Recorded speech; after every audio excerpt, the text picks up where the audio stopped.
नमस्कार साथियों, आप सभी का स्वागत है विनायक कोचिंग क्लासेज खूड़ के यूट्यूब चैनल पर।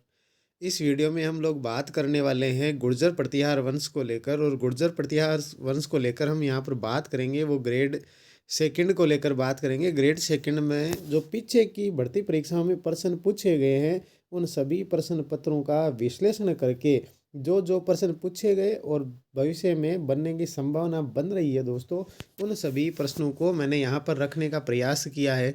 देखते हैं कि किस प्रकार से कौन कौन से प्रश्न आने की संभावना है। और यदि गुर्जर प्रतिहार वंश से आपके प्रश्न सामान्य तरीके से आया तो इनसे बाहर प्रश्न नहीं होगा दोस्तों। जो नॉर्मल पीछे से पूछे जाते रहे हैं वैसे ही पूछा गया तो आपका इससे बाहर प्रश्न नहीं होगा दोस्तों।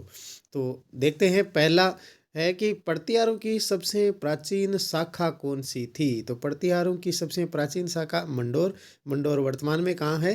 तो जोधपुर में पड़ता है। इसका संस्थापक, मंडोर शाखा का संस्थापक कौन था भाई? मंडोर शाखा का संस्थापक रज्जिल था। मंडोर शाखा का संस्थापक कौन था? रज्जिल था। और इसका अंतिम शासक भी पूछ ले तो आपको क्या आंसर देना है? यशोवर्धन।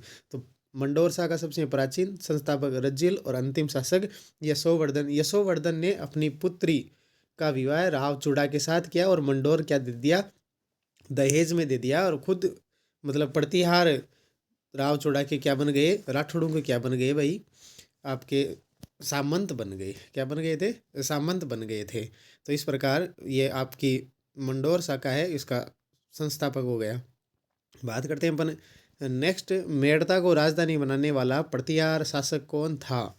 मेड़ता को राजधानी बनाने वाला दोस्तों शासक पूछ ले आपको तो आपको आंसर देना है नागभट्ट। और ये नागभट्ट कहाँ का था? तो मंडोर का था। सर ये नागभट्ट प्रथम था कि सेकंड? तो मैं आपको दोस्तों बता दूं कि भीनमाल में जो नागभट्ट शासक हुए जालौर की शाखा से, उनमें प्रथम और द्वितीय क्रमांक लगता है। लेकिन जो मेड़ता का, ये जो अपना मंडोर का शासक हुआ नागभट्ट, ये एक ही था। तो इसके ना ही तो प्रथम लगेगा ना ही द्वितीय लगेगा। तो इस प्रकार मैं आशा करता हूँ कि जो मैंने बताया वो आपके समझ में आया होगा दोस्तों। जोहट प्रतिहार, जोहट प्रतिहार देखो, इसकी एक विशेषता है कि ये वीणा वादक था। मतलब वीणा बजाने में निपुण था। ये वीणा बजाने में क्या था भाई? निपुण था। और जोहट प्रतिहार मतलब इसने क्या ली? गंगा में जीवित जल समाधि ली थी। गंगा में कैसी समाधि ली? जीवित जल समाधि ली थी। जोहट प्रतिहार मतलब यूँ याद रख सकते हैं कि जैसे हरियाणा में अब भैंस जो होती है उसे जोटी बोलते हैं। और जोटी कहीं पर भी तालाब में या फिर यूँ मान ली कोई दरिया मिल गया, दरिया मतलब पानी इकट्ठा है वहाँ पर मिल गया, तो वो वहाँ पर क्या करेगी भाई? तैरेगी झोटी। और यहाँ पर इसने क्या ली है? जीवित जल समाधि ली है। तो ऐसे कनेक्ट करके हम इसको याद रख सकते हैं। और गंगा में ही जीवित जल समाधि लेने वाला भीनमाल का भी शासक था, वो था नागभट्ट द्वितीय।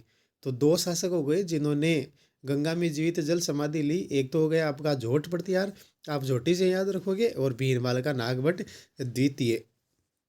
जोट प्रतिहार तो था मंडोर का और भीनमाल का था नागभट्ट द्वितीय। फिर देखो कक प्रतिहार, हम सोचते हैं कि केवल कैसे कैसे मतलब एक ही वर्ण से कैसे किसी का नाम हो सकता है। लेकिन देखो अब ये नाम पढ़ने में ऐसे लगता है कि इसको कक्का ही नहीं आता होगा। लेकिन इसको विशेषता देखो आप कि यह व्याकरण और ज्योतिष का ज्ञाता था दोस्तों। कक प्रतिहार है वो व्याकरण और ज्योतिष का ज्ञाता था और ये भी मंडोर शाखा से ही संबंधित था दोस्तों। ये कुल 11% है। ये 11% आपने देख लिए मतलब इस प्रकार से हैं तो आपके गुर्जर प्रतिहार वंश है वो कंप्लीट हो जाएगा दोस्तों। प्रतिहार वंश का कर्ण किसे कहते हैं? तो प्रतिहार वंश का कर्ण है वो दोस्तों कक्कुक को कहते हैं। प्रतिहार वंश का कर्ण कक्कुक को कहते हैं। कक्कुक को कहाँ पर कहा गया है? तो कुवल्लेमाला में कहा गया है। कहाँ पर कहा गया है? कुवल्लेमाला में कहा गया। सर याद कैसे रखें? तो देखो एक तो कर्ण में क्या आ रहा है, कक्कुक में तो पूरे सभी कह हैं, और कुवल्लेमाला में कह है। तो इस प्रकार से याद रख सकते हो कि कर्ण, कक्कुक, कुवल्लेमाला। और कुवल्लेमाला की अपनी रचना है वो उद्योतन सूरी ने की थी भाई। किसने की?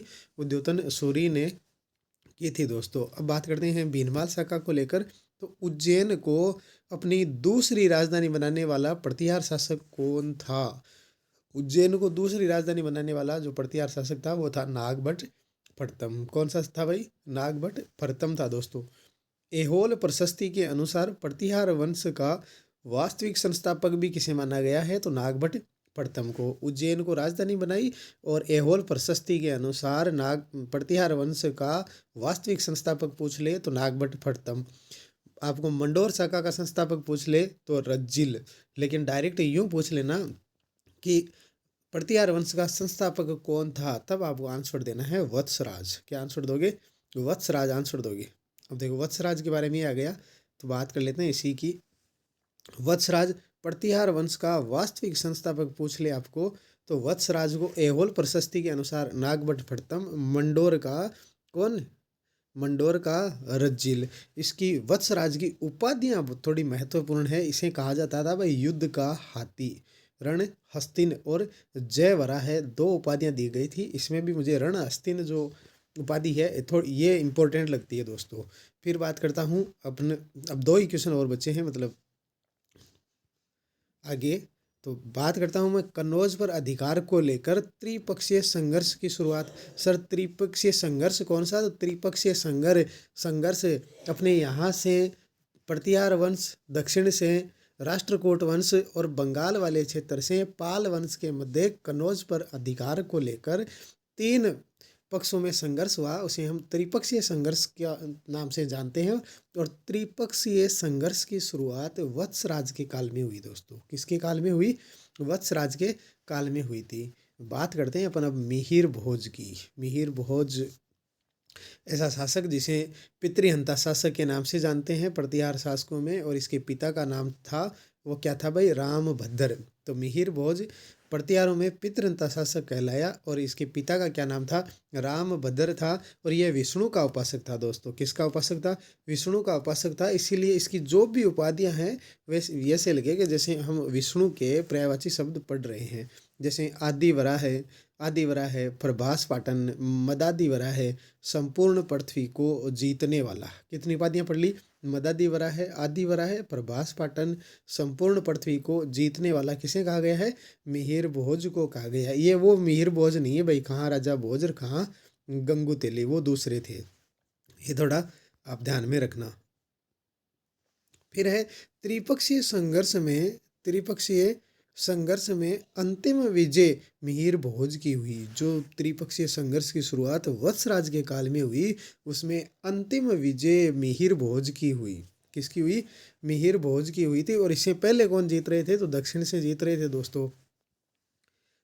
और उसने कन्नौज को अपनी क्या बना लिया था? राजधानी बना लिया था। किसने? मिहिर भोज ने। और कन्नौज का अंतिम प्रतिहार शासक कौन था? यशपाल। मंडोर का अंतिम कौन पड़ा? यशोवर्धन, जिसने अपनी पुत्री का विवाह किसके साथ कर दिया था? रावचूड़ा के साथ कर दिया था दोस्तों। फिर है नागभट्ट द्वितीय की उपाधि। नागभट्ट द्वितीय की उपाधि ये ऐसी उपाधि धारण करने वाला प्रतिहार वंश का प्रथम शासक था। इसलिए इसको हमें याद रखना है कि परम भट्टारक महाराजा धीराज परमेश्वर। एक था महेंद्रपाल प्रथम, उसका दरबारी था राजशेखर। उसका दरबारी कौन था? राजशेखर था। तो महेंद्रपाल प्रथम को याद रखें, उसका दरबारी कौन था? राजशेखर था। और राजशेखर है वो महिपाल प्रथम का भी दरबारी कवि रहा है दोस्तों। ये भी आप लोगों को ध्यान में रखना है। यदि आपको वीडियो अच्छा लगा है तो लाइक शेयर सब्सक्राइब कर बेल आइकन को ज़रूर प्रेस करें। और ऐसे ही वीडियो और प्राप्त करने के लिए आप यूं ही बने रहें। बहुत बहुत धन्यवाद दोस्तों।